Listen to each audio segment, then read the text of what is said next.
¿Qué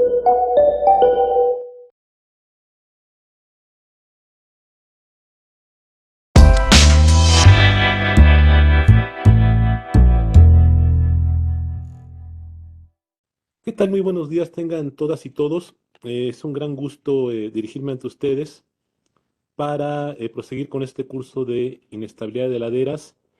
Como bien mencionaba el maestro Carlos Gutiérrez en la presentación del curso, es un tema muy relevante en nuestro país, dado que, pues, por la orografía propia que tiene México, es un país sumamente montañoso y en donde generalmente se presentan fenómenos hidrometeorológicos importantes, principalmente durante la temporada que va de mayo hasta octubre, aunque también definitivamente hay fenómenos que llegan a ocurrir con la presencia de frentes fríos, con la llegada de humedad durante los meses de más o menos entre noviembre y hasta abril más o menos. Eh, Definitivamente, cuando ocurre un fenómeno de este tipo, la siguiente, por favor, hay ciertos síntomas o ciertos rasgos que nos van avisando de la inestabilidad del terreno. O sea, no es que de repente llueva o no es que de repente tiemble y ya se venga la ladera como tal, sino que hay ciertos avisos que la misma ladera o mismo talud nos va dando y nos va avisando que hay inestabilidad en el terreno. La siguiente, por favor. Ok, de acuerdo con la Real Academia de la Lengua Española, un síntoma es el indicio o la señal de que una cosa está ocurriendo o que va a ocurrir. ¿Qué es un síntoma de inestabilidad en una ladera? La siguiente. Bueno, en términos de inestabilidad de laderas, el concepto permite nombrar a la señal, como mencionábamos hace unos momentos, a la señal, indicio o rasgo que se puede observar o incluso medir de algo que está sucediendo o que va a suceder en el futuro. Ajá, la siguiente, por favor. Entonces, existen algunos rasgos o indicios de que es posible identificar a simple vista y su identificación va a permitir ayudar a salvar vidas y en ocasiones pertenencias. Desde luego, identificarlos va a dar tiempo, que es muy valioso para poder realizar estas acciones. La siguiente, por favor. Entonces, de manera así muy general, vamos a dar estos puntos de alertamiento de manifestaciones de inestabilidad en laderas, tales como, la siguiente, por favor. Tenemos a los agrietamientos, los escarpes de falla, las depresiones o hundimientos, las expansiones, la rotura de pavimentos, inclinación de árboles y cercas, rotura de las protecciones del talud, movimientos abruptos como pequeños temblores también nos van avisando de inestabilidad, emanación abundante de agua, incluso más de lo que normalmente ocurre en esta ladera o en este sitio, y un graneo continuo de rocas. Vamos a dar algunos ejemplos, algunos casos documentados que hemos estado viendo a lo largo de los años acerca de estos puntos de alertamiento. La siguiente, por favor.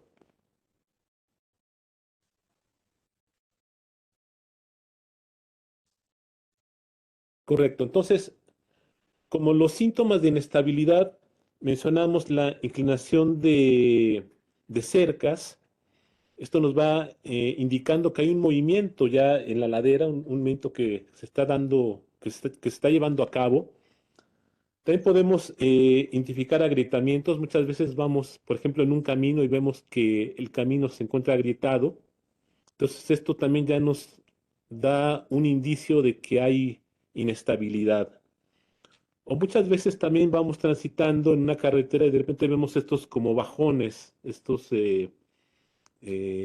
como depresiones, ¿no? En las cuales hay un cambio de pendiente en el camino que transitamos y también pues podemos identificarlo como un síntoma de inestabilidad en el terreno. ¿Mm?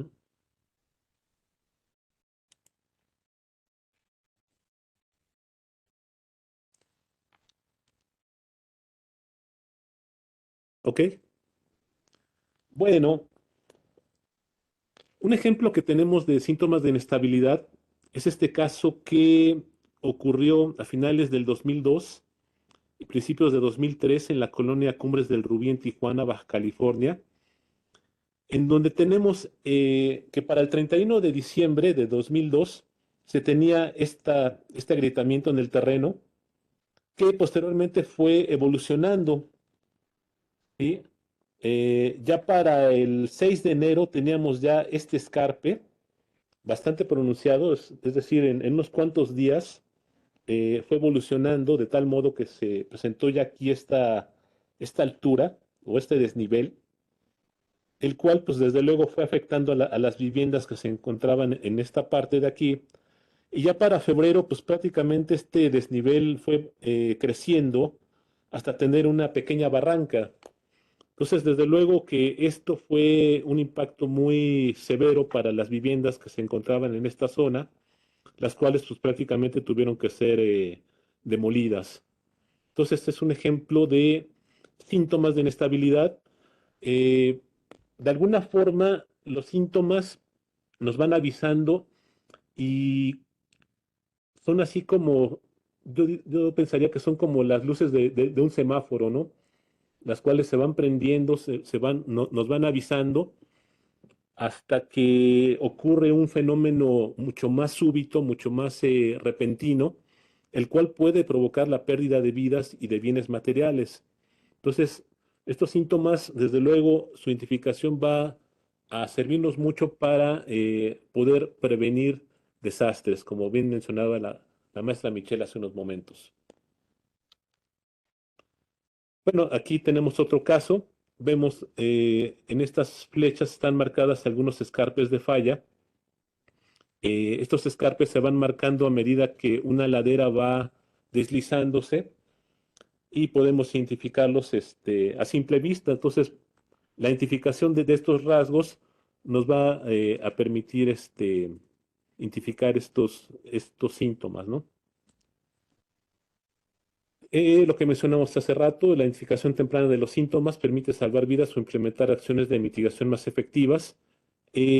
Muchas veces pasa que cuando hay un proceso de hundimiento en el terreno, un escarpe, estos pueden llegar a afectar, por ejemplo, eh, tuberías de conducción de agua potable o de drenaje. Y al afectar a estas tuberías, puede haber fugas de agua repentinas, las cuales pueden llegar a acelerar el fenómeno de inestabilidad o incluso a provocarlo ahí mismo, ¿no? Entonces, es muy importante que se tenga esta detección de estos síntomas para poder tomar medidas, para poder de alguna forma mitigar estos fenómenos o pues de alguna manera dar avisos a la población. Bueno, también permite recuperar pertenencias, como mencionamos hace rato. Tenemos el mismo caso de Cumbres del Rubí, de finales del año 2002, principios del 2003. Vemos cómo pues, el efecto que va causando en las viviendas de alguna forma nos permite de algún modo pues, ir recuperando bienes, ir recuperando pertenencias en las zonas afectadas antes de que ocurra un colapso total, ¿sí? del inmueble afectado. Entonces esto es muy importante. Vamos a seguir viendo algunos ejemplos al respecto. Por ejemplo, tenemos un antecedente reciente que ocurrió en el Cerro El Sarnoso, en Jutepec, Morelos, el cual se tiene el antecedente de deslizamientos en el flanco sur de este cerro en el año 2011 y en el año 2021. Es un banco de material de roca caliza muy alterada y fracturada. La ladera tiene aproximadamente unos 150 metros de altura y una inclinación de 25 grados hacia el sur. Y se empezaron a apreciar agrietamientos en el terreno posteriormente del evento que ocurrió en el año 2011, el cual provocó el deslizamiento que vemos aquí, y posteriormente fue progradando hacia el año 2021. La identificación de estos agrietamientos permitió en un momento determinado poder avisar a los habitantes de estas viviendas que están aquí en la parte superior para que pudieran evacuar a tiempo, dado que el deslizamiento en este caso en particular se presentó de una manera retrógrada y fue avanzando progresivamente hacia las zonas más altas. Sí, entonces, es un buen ejemplo de identificación de agrietamientos en el terreno, los cuales nos permiten dar avisos a la población que se encuentra en las partes altas para poder tomar medidas preventivas. Otro caso muy importante que seguramente muchos de ustedes recuerdan es el derrumbe de rocas ocurrido el 10 de septiembre de 2021 en la ladera este del Cerro del Chiquihuite, ubicado en el municipio de Tlalnepantla de Vaz, en el Estado de México, en el cual perdieron la vida tres personas y en esta ocasión hubo presencia de bloques inestables de roca andesítica, es decir, de roca volcánica extrusiva de hasta 20 metros de altura. La ladera en conjunto tiene una extensión aproximada de unos 250 metros y una altura de 70 a 90 metros. Es una zona que más o menos por ahí de los años 70 se empezó a poblar de una manera desmedida y actualmente tiene una alta densidad de población. Días previos al derrumbe, más o menos por ahí del día 6 de septiembre de ese año, hubo lluvias previas muy importantes y además se suscitó un sismo de magnitud 7.7 el 7 de septiembre. Entonces, estos fueron factores muy importantes en el proceso de inestabilidad que si bien no fueron justamente los detonantes del fenómeno, sí de alguna manera marcaron una inestabilidad muy importante en la ladera y con la cual se generó el derrumbe de rocas.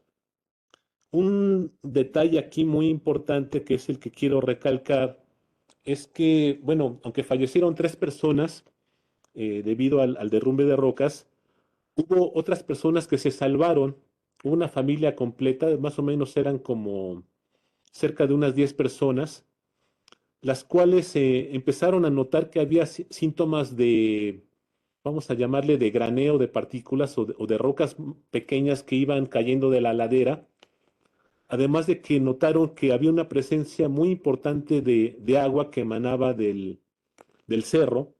Y entonces, pues ellos empezaron a preocuparse, vieron que la cosa estaba complicada y entonces fue que ellos por sus propios medios decidieron evacuar la zona. De hecho, me parece ser que fue un día antes, más o menos, cuando hicieron esa evacuación. Y de hecho, cuando fue el momento del derrumbe propiamente, eh, no se tenía conocimiento del paradero de estas personas. Y entonces pues, se pensaba que incluso pues, habían sido sepultadas por los bloques de roca. Ya pasó un poco el tiempo, unas horas después eh, ya fue cuando se dieron cuenta de que estas personas habían evacuado la zona, pero si se hubieran quedado ahí habitando su vivienda, pues seguramente hubieran perecido. Entonces es un ejemplo más de, de que la detección oportuna de síntomas de inestabilidad puede llegar a salvar vidas. Podemos ver aquí la pendiente muy pronunciada que tiene esta ladera del Cerro del Chiquihuite.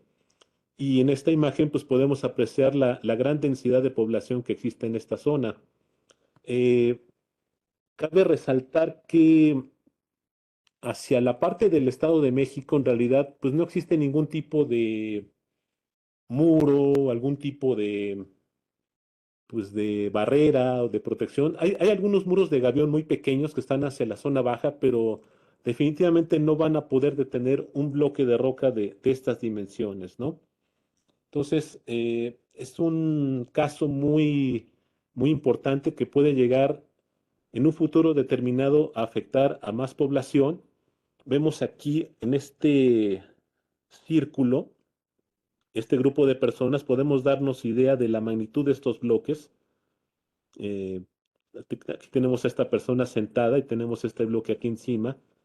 Y aunque de manera puntual se dio eh, la estabilización de la zona donde ocurrió el derrumbe, pues todavía existen amplias zonas del cerro que pues necesitan de algún modo alguna medida de mitigación o simplemente pues reubicar a las personas que se encuentran hacia la parte baja porque pues el peligro ahí pues sigue, o el riesgo sigue latente y de no tomarse medidas al respecto pues podría ocurrir otro desastre en un futuro pues cercano.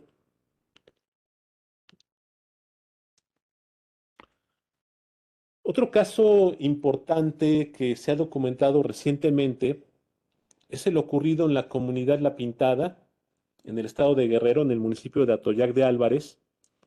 En este caso en particular, perdieron la vida 71 personas, las cuales fueron sepultadas por el deslizamiento. Este deslizamiento ocurrió en el mes de septiembre del año 2013 y fue consecuencia de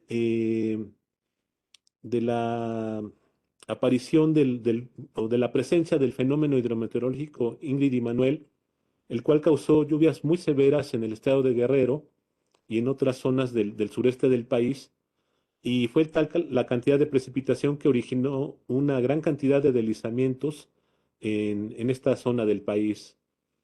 Entonces, vamos a mostrar este video que tenemos aquí.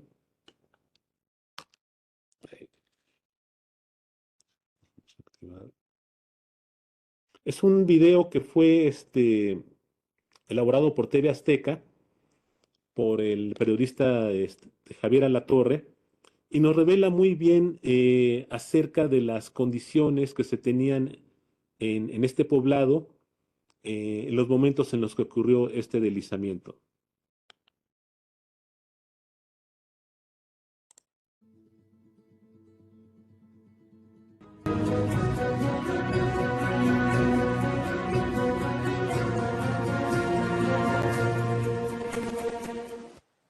Estas son las banderas de Carlos, Valeria, Guadalupe y Miguel para este periódico mural.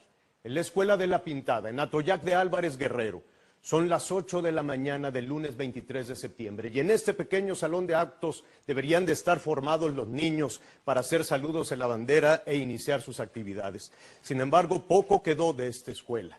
Quedó atrapada en medio de una luz con toneladas de piedra y lodo que destruyeron todo el pueblo la tarde del 15 de septiembre. Había 31 casas. Sí, aquí es una cancha donde jugaban los muchachos, un platanar que estaba aquí, un platanar grande. Una ¿sí? cancha, un platanar, Sí. 31 casas Sí. alrededor, Sí. una iglesia también. La iglesia es en aquel borde. Ahorita vamos. Sí. ¿Esa sí se salvó? No, Tampoco. se fue, está volteado el cascarón en una parte. Usted vio que ya se estaba Sí, reventando la tierra. Sí, ya reventó abajo y que corro, pero no se había reventado arriba. Entonces lo quería yo arriba una zanja como de 1 metro o menos, y que ya rojeaba atravesado. Y corro a avisarles, miren señores, sálganse, esto se va a venir. ¿Y qué le dijeron? Dice, tantos años nos ha venido, pero a mí... Ok, aquí podemos ver o apreciar el testimonio de un poblador, de un habitante que pues, estaba dando aviso a la población, pero pues, al final de cuentas pues, no le creyeron o no lo tomaron muy en cuenta, no lo tomaron muy en serio. Entonces, es muy importante aquí la participación tanto de la población como de la comunicación que pueda haber con las autoridades, en este caso de protección civil, tanto municipales como estatales, para que en caso de poder detectar estos síntomas, se puedan tomar medidas de prevención o de evacuación de un sitio determinado. A mí me parece esto un caso muy, muy interesante eh, de la presencia de síntomas que pueden alertar a la población. Eh, Desde luego, aquí una de las partes importantes es los mecanismos de comunicación que pueda haber entre los diferentes órdenes de gobierno, entre la población, que al final de cuentas tiene que ver mucho con lo que mencionaba la maestra Michelle de la gestión integral del riesgo. Entonces, esto es así como un punto medular del problema que se tiene que atacar.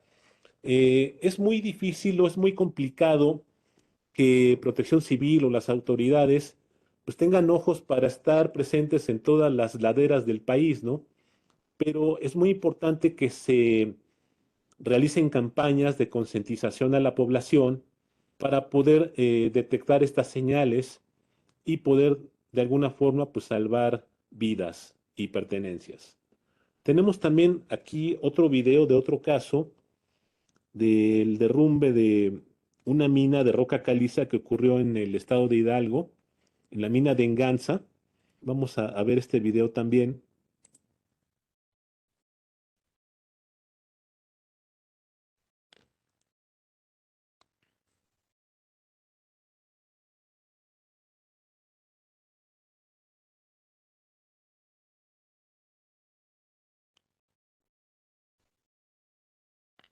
Entonces se llevó a cabo un sobrevuelo en esta mina de roca caliza y como resultado del sobrevuelo se identificaron una serie de grietas, una serie de fracturas hacia la zona alta, hacia la parte superior de la ladera, las cuales se ven aquí marcadas con estas flechas. Este reconocimiento fue realizado con un dron. Aquí, punto y aparte, hay que mencionar que el uso de tecnologías como los drones, como los vuelos no tripulados, nos dan indicios muy importantes de cosas que no vemos a nivel del terreno, a nivel superficial, y nos ayudan a detectar agrietamientos o ciertos rasgos de inestabilidad que en otro tipo de condiciones pues no podríamos apreciar. ¿Sí? Entonces, el desarrollo de estas tecnologías pues, es sumamente importante en la prevención en este caso, de inestabilidad de laderas, y en muchos casos pues, nos ha ayudado a tener un mejor panorama, por llamarlo de alguna forma, de la problemática que se presenta en una comunidad determinada, ¿sí? En este caso de la mina de Hidalgo, pues perecieron varios trabajadores y pues volvemos a insistir, pues la detección oportuna de síntomas puede llegar a salvar vidas y salvar pertenencias. Bueno, aquí tenemos otro caso. Aquí es evidente que esta casa está siendo afectada. Aquí hay un proceso de inestabilidad, ¿sí? Que está marcado aquí con esta línea punteada. Y pues el proceso pues ya está afectando de manera severa a esta vivienda, ¿no?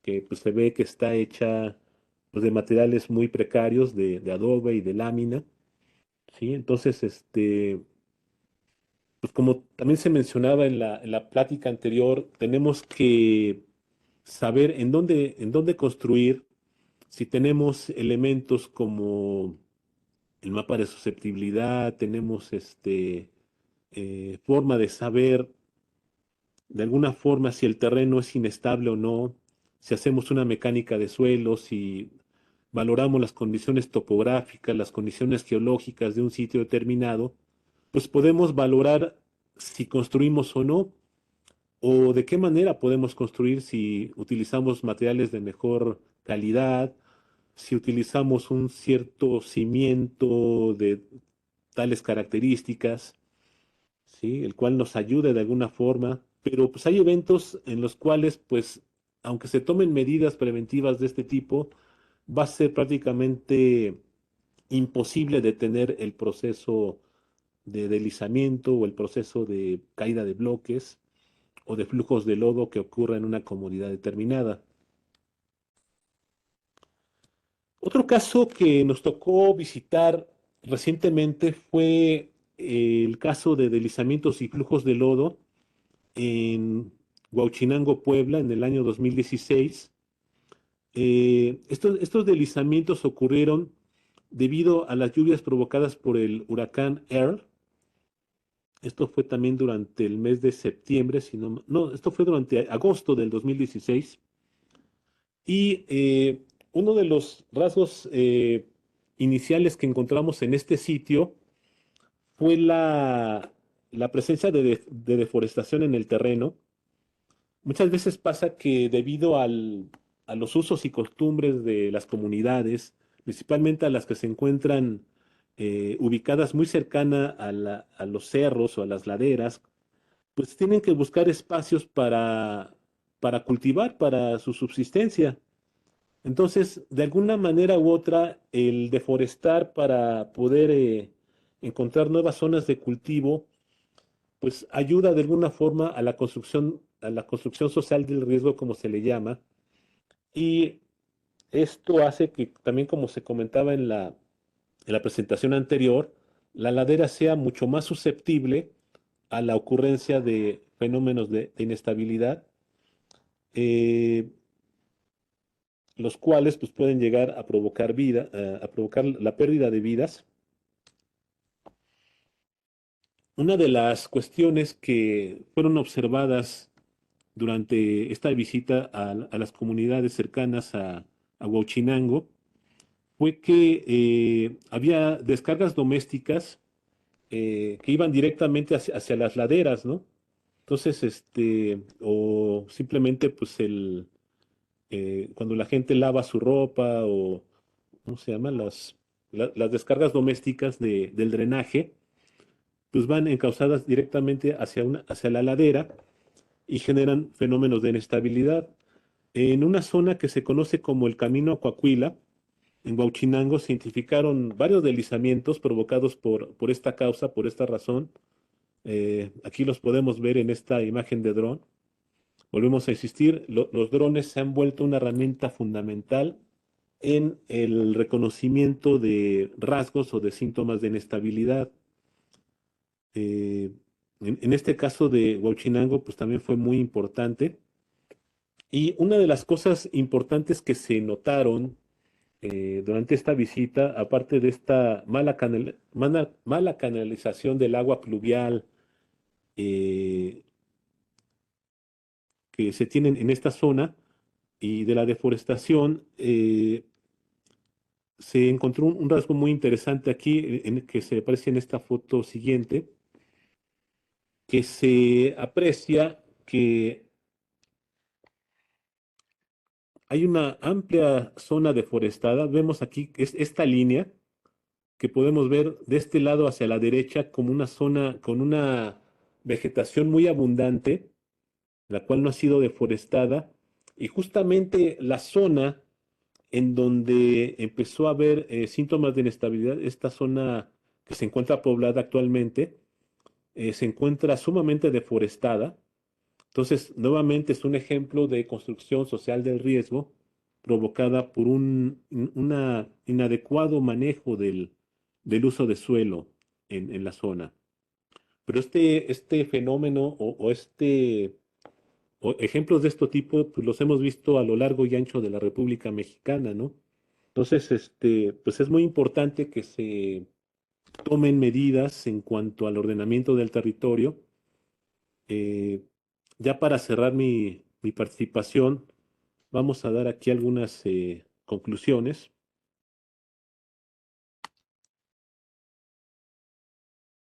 Entonces, las laderas que presentan inestabilidad manifiestan síntomas que nos alertan de deformación, ¿sí? Entonces, esto es muy, muy importante. Volvemos a insistir, no es que de repente llueva, no es que de repente tiemble y ya se caiga la ladera. Generalmente, o yo me atrevo a decir que casi siempre hay síntomas que nos dan alertamiento de la deformación y siempre queremos de alguna forma insistir rotundamente en esto, ¿no? Acciones tales como la deforestación, cortes, excavaciones, sobrecargas, fugas de agua, escurrimientos no controlados o mal encausados, falta de mantenimiento en obras de drenaje, cambios de uso de suelo, modifican la propensión del terreno a manifestar inestabilidad. Y pues se recomienda implementar medidas de mitigación y protección tales como el sellado de grietas. esta medida es muy importante en muchos casos porque de alguna forma va a inhibir o a retardar el proceso de inestabilidad, aunque pues es a veces como pues poner un curita en una herida que pues no va a sanar, de alguna forma nos da tiempo antes de que ocurra un colapso súbito, pero pues tampoco es así que sea la mejor medida. Una cosa que es muy importante es el manejo del agua, es decir, realizar un drenaje tanto interno como externo que sea bien proyectado, que de alguna forma nos ayude a conducir o a canalizar el agua de lluvia para que no afecte de manera directa al terreno donde se encuentra la ladera o el talud. El fortalecimiento de capacidades de protección civil, muy importante, bueno, lo que estamos haciendo en este momento, de realizar capacitaciones, de tomar cursos, es muy importante que de alguna forma tengamos muy presente que estos fenómenos ocurren, pero que de alguna forma pueden ser evitados y que podemos tomar medidas. Vuelvo a insistir, es imposible que Protección Civil tenga ojos en todas las laderas del país, pero sí es muy importante también que además de capacitar a las autoridades, también se capacita a la población mediante campañas intensas para que se tenga conciencia de la ocurrencia de estos fenómenos. Un mejor ordenamiento del territorio y una cuestión finalmente que es muy importante es la mejora y el fortalecimiento de normas y reglamentos de construcción. Entonces, de mi parte sería, bueno, todavía queda mencionar la parte esta de que el CENAPRED a lo largo de los años ha generado una serie de publicaciones o de iniciativas, las cuales se encuentran disponibles en la página electrónica del CENAPRED acerca de inestabilidad de laderas. Se tiene el fascículo, se tiene la infografía de laderas, la guía básica para elaboración de atlas estatales y municipales de peligros y riesgos y la parte esta de la cartilla, ¿no? Para el monitoreo de laderas inestables. Se ha realizado el proyecto de radios comunitarias, el derecho a comunicar y prevenir desastres, el cual ha tenido gran éxito en comunidades indígenas, sobre todo en zonas marginadas de estados del sureste del país, que es donde generalmente se presentan este tipo de fenómenos. Entonces, ahora sí, ya para concluir, les agradezco mucho su atención y estamos atentos a cualquier inquietud que tengan, a cualquier pregunta que pueda venir de su parte. Muchas gracias. Muchas gracias por su exposición, ingeniero Alberto. Hay varias preguntas. La primera es de Gustavo Pichardo y es referente al suceso de Chiquihuitle. Él dice que los bloques del derrumbe es solo el inicio del gran bloque. Con esto se quedó inestable todo el área circundante. Pregunta, ¿es necesario evacuar a a la población más cercana? Bueno, esa es una muy buena pregunta. Aquí en el Senapred nos la hemos hecho muchas veces y yo creo que la respuesta aquí tiene mucho que ver con la elaboración de un estudio mucho más profundo acerca de las características tanto geológicas como de hidrología que se tienen en la ladera, sobre todo de la morfología de la ladera en sí. Y este estudio se tendría que hacer de una manera muy detallada para poder precisar los puntos o las zonas en donde hay bloques inestables que sean mucho más propensos a la ocurrencia de fenómenos como el que pasó en septiembre del año 2021. Porque, pues, sabemos que hay una amplia zona de población que se encuentra expuesta, pero también lo cierto es que pues no existen ni los recursos ni la forma de poderlos evacuar a todos, así de un solo jalón. Entonces se tienen que evaluar las zonas más propensas y establecer una prioridad, ¿no? de reubicación de viviendas o simplemente de medidas de mitigación que se pueden llegar a tomar. Por ejemplo, el uso de anclaje de algunos bloques en los cuales se pueda realizar esta medida, pues se puede realizar, o de alguna forma, mediante medios mecánicos, retirar los bloques más pequeños que se encuentren inestables, también es algo que se puede hacer. En fin, es factible hacer muchas cosas. Desde luego, la reubicación sería lo ideal, pero siempre tenemos que ver este tipo de problemas en una relación costo-beneficio para poder tomar las decisiones más acertadas.